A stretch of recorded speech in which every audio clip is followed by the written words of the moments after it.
Bom dia, meus irmãos, graça e paz a todos. Vamos seguir nossa visão panorâmica, segundo Samuel, capítulo 8, um capítulo muito bonito. Ele fala a respeito das vitórias de Davi, depois daquele grande pico de revelação que Davi teve no capítulo 7, conhecendo, sentindo o coração de Deus, o desejo do coração de Deus, que era morar, habitar com a humanidade, em querer construir uma casa ali, então, para que Deus viesse habitar conosco. E esse é o desejo do coração até hoje, porque o Senhor é imutável e Deus ele nos criou para esse propósito eterno que é família. A família não é algo que foi criado, mas é algo que existe na eternidade. Então, nós temos Deus Pai, Deus Filho e Deus Espírito Santo que vivem na eternidade em uma perfeita comunhão, em uma plenitude de vida. Então Deus não criou a humanidade porque ele estava vazio, ele não criou a humanidade porque ele estava carente, ele não criou a humanidade porque ele precisava de alguma coisa, mas Deus nos criou porque ele estava transbordando de vida, de plenitude, e nesse transbordar ele resolveu nos criar e compartilhar da sua glória, da sua vida, da plenitude, e assim ele nos criou a sua imagem e semelhança para que nós viéssemos ter comunhão, para que nós viéssemos viver nele. Então você não é a imagem e semelhança de um cão, você não é a imagem e semelhança de um gato, você é a imagem e semelhança de Deus. Você não tem comunhão com os animais, você tem comunhão com o seu Criador. Então essa é o pico da revelação de Davi no capítulo 7. E aí que no capítulo 8 nós vemos então as vitórias de Davi contra os filisteus, contra os edomitas, os moabitas, os sírios, e Davi começa a eliminar esses povos, mas deixando sempre uma parte deles, não chega a exterminar. Então, por exemplo, os sírios, os moabitas e os edomitas, aqui deixa bem claro que uma parte deles ficaram vivos para serem servos de Davi e pagarem atributos. E o que eram esses atributos? Eram prata, ouro, bronze, utensílios, e esses atributos eram consagrados ao templo do Senhor, mas não que Davi estaria construindo, porque Deus não permitiu ele. O Senhor falou para Natan, não, ele não vai construir.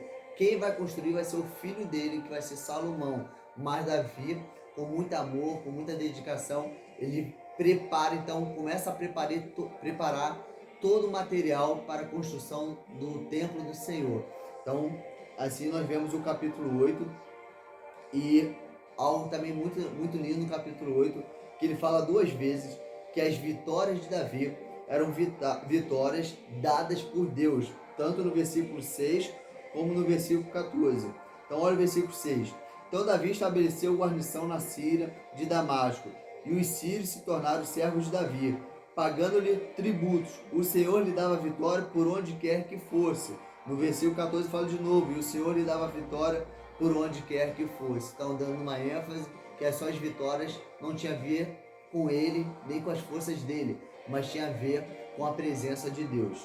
E nós terminamos falando nesse capítulo 8 a respeito de Joabe. E eu achei interessante porque no capítulo 16, no versículo 16 fala que Joabe era o chefe do exército de Davi. Mas vocês lembram o que aconteceu com Joabe depois que ele matou o chefe do exército de Saul, que era Abner? Ele foi amaldiçoado, mas ele não foi morto. A casa dele está sob uma maldição, mas ele continua sendo chefe do exército de Davi. E nós falamos aqui no finalzinho a respeito do cronista Ailude, não, o cronista Josafá, Zadok, que era sacerdote, e Seraías, que era escrivão. Então esse é o nosso finalzinho do capítulo 8. E no capítulo 9 nós vemos a bondade de Davi para com o filho de Jonatas. Você lembra de Jonatas?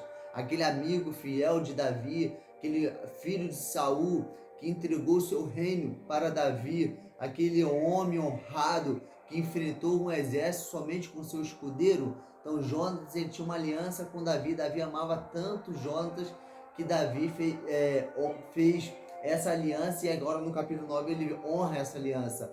Ele manda procurar alguém da casa de Saul que estivesse vivo, e ele encontra o filho de Jonas, Mefibosete, e ele honra, dando ali terras para Mefibosete. Todas as terras de Saul seriam dadas para Mefibosete, mas Mefibosete não sairia da casa de Davi. Ele comeria junto com Davi na mesa de Davi como um de seus filhos.